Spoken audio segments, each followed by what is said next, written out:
ప్రేక్షకులందరికీ నమస్కారం. ఈరోజు మన స్టూడియోలో ప్రముఖ ఆధ్యాత్మికవేత్త జ్యోతిష్య వాస్తు పండితులు శేషగిరిరావు గారు ఉన్నారు. జూన్ నెలలో కర్కాటక రాశి వాళ్ళకి ఏ విధంగా ఉండబోతుందో గురువుగారిని అడిగి తెలుసుకుందాం. నమస్కారం గురువు. నమస్తే అండి. గురుగారు, జూన్ నెలలో కర్కాటక రాశి వారి పరిస్థితి ఎలా ఉండబోతుంది, ఎలాంటి జాగ్రత్తలు తీసుకోవాలి? తప్పకుండా కర్కాటక రాశి వారికి అయితే కనుక కొద్దిగా మిశ్రమ ఫలితాలు, అంటే 50-50, అంటే మంచి అలానే ఉంది, చెడు కూడా అలానే ఉంది. సో మంచి విషయాల్లోకి వచ్చేప్పటికి ఏంటంటే వృత్తి ఉద్యోగాల్లో ఉంది, లేదా బయట వాళ్ళు చేసే ప్రయత్నాల్లో అనుకోండి, అటు వ్యాపారస్తులు అవ్వచ్చు, స్వతంత్ర వృత్తుల వాళ్ళు అవ్వచ్చు. సో మొదట ఎంత ఇబ్బంది పడినా కూడా చివరి నిమిషంలో మాత్రం ఏదో విధంగా సర్వేలు అవుతారు. సో అమ్మో రేపు ఎలాగా అనుకునే నిమిషాల్లో అయితే కనుక బయటపడటం అనేది అయితే ఉంటుంది. అయితే ఇక్కడ కర్కాటక రాశితో మామూలుగా వచ్చే ఇబ్బంది ఏంటంటే కనుక వీళ్ళకి కొద్దిగా ఈ మానసిక ఉద్వేగం అనేది ఎక్కువ ఉంటుంది. అంటే సడన్ ఎమోషన్స్ ఇలాంటివన్నీ కూడా ఎక్కువ ఉండటం. సో తర్వాత ముందు అవతల వాళ్ళని ఏదైనా సరే మాట జారేయటం, అంటే ఆ ఎమోషన్లో. సో వీళ్ళు ఏంటంటే లోపల ఒక రకమైన అభద్రతా భావం అనేది ఉంటుంది. సో అది దానివల్ల ఏమవుతుందంటే భయం లోపల ఇంటర్నల్గా డెవలప్ అవుతూ ఉంటాము. ఇలా వెళ్తే ఏదైపోతుందో, అలా వెళ్తే ఏదైపోతుందో. సో ఇలా ఎవరి మీదైనా సరే, నా భర్త ఇలా మాట్లాడుతున్నాడు, వాళ్ళు ఏదైనా ఇంటి మీద గొడవలు తెస్తారేమో, అమ్మో నా భార్య ఇలా అంటుంది, వెనక నుంచి ఈ అమ్మాయికి ఏమైనా వెన్నుపోటు పొడుస్తారేమో, అంటే లోపల ఊహించడానికన్నా కూడా కొద్దిగా ఎక్కువ ఊహించడం. సో అది ఏ రంగంలో ఉన్నా, ఇప్పుడు రాజకీయ రంగంలో ఉన్నవాడికి అక్కడికి ఎప్పుడు రకమైన అనుమానం ఉంటుంది, వీడు నా వెనకాల గోతులు తవ్వుతాడేమో. సో వీళ్ళు ఏంటంటే దేనికైనా సరే చాలా తొందరగా కనెక్ట్ అవటం అనేది, అంటే ఏమన్నా మీకు ఏమైనా దిష్టి తగిలినట్టుందంటే ఇంకా ఆల్రెడీ దిష్టి తగిలినట్టే ఇలా పడిపోవడానికి చూస్తారు వాళ్ళు. సో ఆ యొక్క అనుభూతులు ఏవైతే ఉంటాయో, వాళ్ళకి వచ్చే కామెంట్స్ ఏవైతే ఉంటాయో దానికి తొందరగా రియాక్ట్ అవటం అనేది, ఆ స్పందన అనేది చాలా తొందరగా ఉంటుంది. అయితే ఇక్కడ ఏమవుతుందంటే కనుక జనరల్గా వచ్చేప్పటికి ఏంటంటే వీళ్ళకి అది బై బర్త్ కొంత 6 సెన్స్ అంటూ ఉంటాం మనం, అలాంటివి తెలిసే వాళ్ళు కూడా మళ్ళీ ఇదే రాసి ఉంటుంది. ఓకే. సో అనుమానం పెరిగిపోతాం అన్నట్టుగానే ఒకసారి నిజంగానే వాళ్ళ అనుమానాలు యథార్థం అవుతూ ఉంటాయి. సో అది అందుకని వీళ్ళు ఏంటంటే తొందరగా అందుకని వదలలేకపోవటం, ఎందుకంటే ఒకసారి వీళ్ళకి వచ్చిన ఆలోచనలు రైట్ అవుతున్నాయి కదా. కానీ మనం ఏమంటున్నామంటే మరీ దాంట్లోనే పడి కొట్టుకుపోతే కనుక మీకు మొత్తం అంతా కూడా అనుమానాస్పదంగానే జీవితం ఉంటుంది తప్ప స్వేచ్ఛగా వెళ్ళలేరు కదా. సో అదొకటి. కానీ ఏ విద్య అయినా సరే, ఎందులో అయినా సరే చాలా పాదరసంలో పరిగెత్తగలిగే బ్రెయిన్ అయితే వీళ్ళకుంది. అయితే ఇప్పుడు వీటిలో తాత్కాలికంగా ఏదైతే గ్రహస్థితి ఉందో ఈ నెలలోకి వచ్చేప్పటికి, అంటే గురుడు ఏదైతే భాగ్యాధిపతి ఉంటాడో ఆ భాగ్యాధిపతి ఈ సంవత్సరం అంతా కూడా పెద్ద మార్పేం ఉండడు కదా. ఆయన ఇప్పుడు ప్రస్తుతం అయితే కనుక ఇంకా మిథునంలోనే ఉంటాడు, వ్యయస్థానంలో ఉంటాడు. అదొక లోపం ఇప్పుడు కర్కాటక రాశికి. తర్వాత శని అనేది కూడా ఆయన భాగ్యస్థానంలో ఉండి వీళ్ళ భాగ్యానికి అడ్డుపడుతూ ఉంటాడు, అది కూడా కరెక్ట్గా లేదు.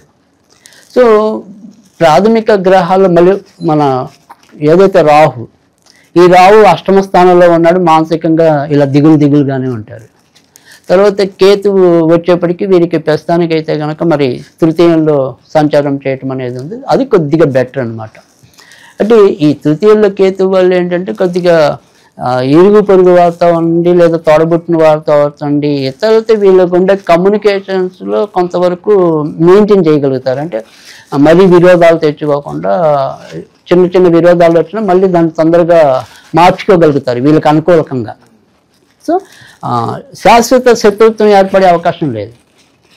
కానీ ఎప్పుడైతే ఈ భాగ్యస్థానంలోకి శని రావటం అనేది ఏదైతే ఉందో, వృత్తి ఉద్యోగాల్లో ఎంత పేరు వచ్చినప్పటికీ కూడా కరెక్ట్గా అసలైన అదృష్టం పట్టాల్సిన టైంలో ఏదో ఒకటి బ్రేక్ పడుతూ ఉంటుంది. అంటే మీకు ఖచ్చితంగా వచ్చే నెలలో ఎలాగైనా సరే మేము ప్రమోషన్ ఇస్తాం అనుకుంటున్నాం అంటారు, కానీ అదో పట్టాన్ని తేల్చరు. సో మాటలే వస్తాయి కానీ అధీకృత పత్రాలు అయితే రావు. సో దానివల్ల లోపల టెన్షన్ ఏమవుతుందో. బట్ ఓకే, ఫైనల్గా ఇంకో 2 నెలలు పట్టండి, 3 నెలలు పట్టండి, తర్వాత ఉండే గ్రహస్థితి వల్ల ఖచ్చితంగా ఆ పత్రం అయితే వీళ్ళ చేతిలో పడుతుంది. కానీ ఇదే రకమైన ఆరాటం ఉంటుంది, ఇదే రకమైన ఒత్తిడి ఉంటుంది. ఎందుకంటే అష్టమ స్థానంలో ఎప్పుడైతే రాహు వచ్చి చేస్తాడో మానసిక ఆందోళన అనేది ఎక్కువ ఉంటుంది. తర్వాత వీళ్ళకి పొరపాటున ఇప్పుడు ఏదైనా రోగం వచ్చిందనుకోండి, అది తొందరగా డయాగ్నోస్ కాదు. అంటే డాక్టర్ చూపిస్తే పెద్ద రోగమేం లేదంటాడు, కానీ వీళ్ళకి ఏంటో తెలియని బాధ ఉంటుంది. సో నరాలు ఉన్నట్టుండి సత్తువు కోల్పోయినట్టు అనిపిస్తాయి. సో కొద్దిగా దుమ్ము వేగితే మనకి ఎలర్జీ వచ్చినట్టు అనిపిస్తుంది. సో దానికి రీజన్ ఏంటనేది అర్థం కాదు డాక్టర్ దగ్గరికి వెళ్ళినా. బట్ కానీ మధ్య మధ్యలో ఆ రకమైన ఇబ్బంది అయితే పడుతూ ఉంటాం. ఈ రకమైన వాతావరణం అంతా కూడా ఇప్పుడు ఈ కర్కాటక రాశి వాళ్ళకి ప్రస్తుతం అయితే కనిపిస్తుంది.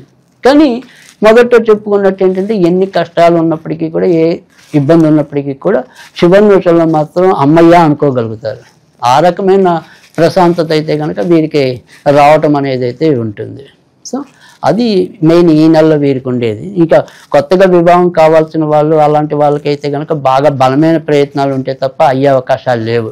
ఎందుకంటే వీళ్ళకి శని సంబంధించిన వాడు. సో శని అంత తేలిగ్గా అవనివాడు. మనం గట్టిగా బాగా ప్రయత్నం చేస్తే తప్ప అది ముందుకెళ్ళే పరిస్థితి లేదు. తర్వాత విదేశాలకు సంబంధించిన వ్యవహారాల్లో కూడా కొంత ఇబ్బందులు పడడానికి, ఎందుకంటే విదేశీ కారక గ్రహం, తర్వాత మరి అటు భాగ్యస్థాన గ్రహం వ్యయంలో ఉండటం, ఒక అష్టమంలో ఉండటం వల్ల కూడా సకాలంలో మనం విదేశం వెళ్ళలేకపోవటం, వీసా రాకపోవటం, తర్వాత వెళ్ళిన వాళ్ళు ఎవరైనా ఉంటే అక్కడ వాళ్ళకి సరిగ్గా లేకపోవటం, మళ్ళీ కొంతమంది కొన్నాళ్ళు ఇక్కడ ఉండి వద్దామనుకొని మళ్ళీ తర్వాత వెళ్దాం అనుకుని వస్తూ ఉంటారు. అలాంటి వాళ్ళు మళ్ళీ సకాలంలో రీచ్ కాలేకపోవటం, ఏదో రకంగా వాయిదా పడటం, ఈ రకంగా అంటే విదేశీ సంబంధించిన వ్యవహారాలు ఏదో రకమైన కొంత చికాకులు ఎదుర్కోవటం అయితే కనుక ఈ నెలలో ఎక్కువగానే కనిపించడం అనేది అయితే ఉంటుంది. ఇక వీరికి కూడా మరి తర్వాత వ్యయస్థానంలో గురువు ఉన్నాడు కదా, వీళ్ళు ఏదైనా సరే ధార్మిక క్షేత్రాలు సందర్శించాలంటే అవుతుంది. అంటే పుణ్యక్షేత్రాలు కానీ అలాంటివి ఏమైనా సరే పెట్టుకుంటే కనుక ప్రయాణాలు ఖచ్చితంగా సఫలీకృతం కావటం అనేది ఉంటుంది. అలాగే ఆధ్యాత్మిక చింతన కూడా గతంలో కంటే పెరుగుతుంది. నమ్మకం కలగచ్చు, లేదా దేవుడి దగ్గరికి వెళ్ళాలనే తీరిక అంటే ఓపిక రావటం. అంటే అంతకితం మనకి భక్తి ఉన్నా కూడా ఏదో రకంగా వాయిదా వేసుకుంటూ ఉంటాం.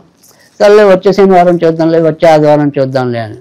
కానీ అలా ఇప్పుడు వాయిదాల శాతం తగ్గిపోయి అమ్మో నేను దేవుడికి అనుకున్నాను వెళ్ళాలని అనిపిస్తుంది. సో అంటే ఏదో రకంగా అంటే మీరు చెప్పినట్టు అప్పటికప్పుడు భక్తి కలగటం అనేది, వాయిదాలు వేస్తున్న వాళ్ళు ఆ వాయిదాలు పడకుండా చూసుకోవటం అనేది. సో ఎలాగైనప్పటికీ కూడా ఏదో రకంగా మనము దేవుణ్ణి దర్శించుకోవటం అనేది, పుణ్యక్షేత్ర సందర్శన అనేది, లేదా ఆధ్యాత్మిక కార్యక్రమాలకి పాల్గొనడం అనేది కానీ ఇలాంటివి కొంత ఎక్కువగానే జరగటం అనేది అయితే ఉంటుంది. సో ఆ రకంగా కూడా కొంత మంచి అనేది అయితే కనిపిస్తుంది.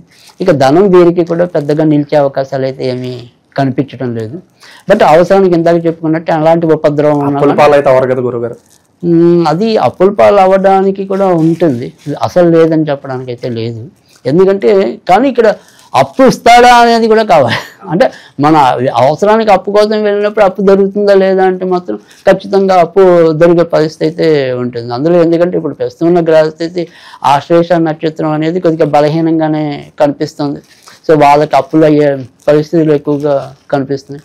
తర్వాత పునర్వసు వాళ్ళకి కూడా కొంతవరకు కొద్దిగా పుష్యమి నక్షత్రం వాళ్ళే కొద్దిగా తక్కువ స్థాయి అప్పులు కలిగి ఉండడానికి, మిగతా వాళ్ళు కొద్దిగా అప్పుల కోసం ఉన్నట్టు సడన్గా పరిగెత్తాల్సిన పరిస్థితి కానీ ఎక్కువగా కనిపిస్తుంది. గురుగారు చాలా వరకు మిశ్రమ ఫలితాలు కనిపిస్తున్నాయి కాబట్టి ఎలాంటి పరిహారాలు అవసరం అంటారు ఈ పరిస్థితుల్లో? తప్పకుండా, ఎందుకంటే వీళ్ళకున్న ప్రధాన గ్రహ స్థితిలోకి వచ్చేప్పటికి వీరికి కూడా మరి ఎక్కువగా ఇటు శని, మనము రాహుకి సంబంధించినవి చెప్తున్నాం ఇబ్బందులు.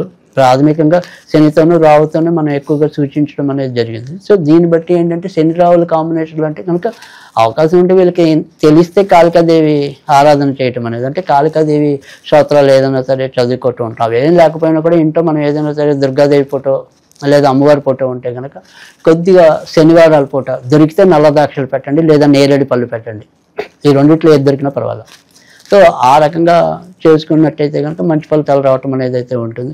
సో మహిషాసుర మర్దిని స్తోత్రం అనేది అందరికీ తెలుసు, ఐగిని నందిని అనేది. సో అది కనీసం రోజుకి ఒకసారి చదువుకున్నా కూడా చాలా చక్కటి మంచి ఫలితాలు రావడానికి అయితే ఉంటాయి. ఆ రకంగా చేసుకుంటే చాలా అద్భుతంగా ఫలితాలు ఉంటాయి. లేదు మనకి ఏమీ తెలియకుండా ఒక జస్ట్ నాకు అంత పెద్దగా ఏమి వద్దనుకుంటే కనుక ఓం క్లీం కాళికాదేవ్యై నమః, ఓం క్లీం కాళికాదేవ్యై నమః, ఇది వాళ్ళ శక్తి అనుసారం అంటే మినిమం 27 సార్లు చదవాలి. సో కనీసం అంటే ఎక్కువ స్థాయిలో చదవాలనుకుంటే 108, అతి కనిష్ట స్థాయిలో చదవాలంటే 27. సో ఆ రకంగా చదువుకున్నట్టయితే కనుక తప్పకుండా మంచి ఫలితాలు రావటం అనేది అయితే ఉంటుంది. ఇక స్పిరిచువల్గా చెప్పుకోవాలనుకుంటే అందరికీ తెలిసిన చాలా తేలికైన పదం బోనస్. సో బోనస్ అంటే వాళ్ళ జీవితంలో పెద్ద బోనస్గా మంచి ఫలితాలు వస్తాయి. ఆ రకంగా చేసుకుంటే కనుక బాగుంటుంది. సో జూన్ నెలలో కర్కాటక రాశి వాళ్ళందరికీ కూడా ఎలా ఉంటుంది, ఎలాంటి రెమెడీస్ పాటించాలి, చాలా బాగా వివరించారు గురుగారు. ధన్యవాదాలు.